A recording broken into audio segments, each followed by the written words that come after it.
Karl-Robin Rillo, et stardist oli sul väga hea kvalifikatsioonisõidus, kuid mis juhtus peale paar ringi?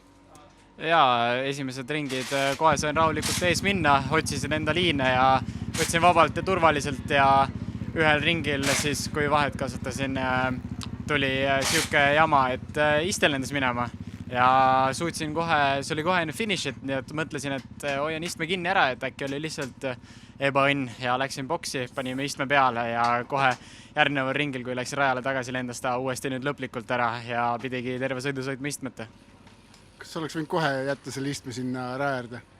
Eks tagantjärgi tarkus jah, aga tol hetkel ma ikkagi lootsin, et kuna see kaotus ilma istmeta sõidul on ikkagi niivõrd suur, et ma kalkuleerisin, et kokkuvõttes oleks asjalikum ikkagi boksis üritada peale panna, sest kui ta oleks peale jäänud, oleks sõidul palju rohkem potentsiaali olnud, aga seekord läks nii ja ebaõnn.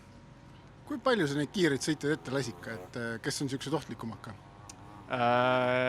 Läksingi boksilt välja tulles, langesin 7. kohale ja sealt siis suutsin hoida tempot kuni 3. kohaga, aga möödumisi on raske teha niimoodi, kui kiirust ei ole ja suutsingi 5. koha võtta ainult.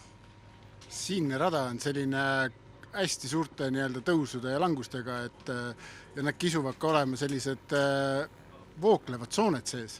Kas see teeb ka homse sõiduga selliseks ohtlikuks ja keerukaks ka?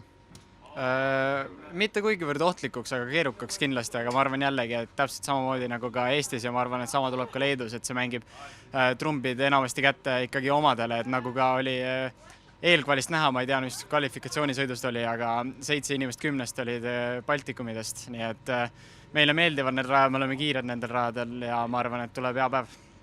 Aga tänud sulle ja edu homseks! Aitäh!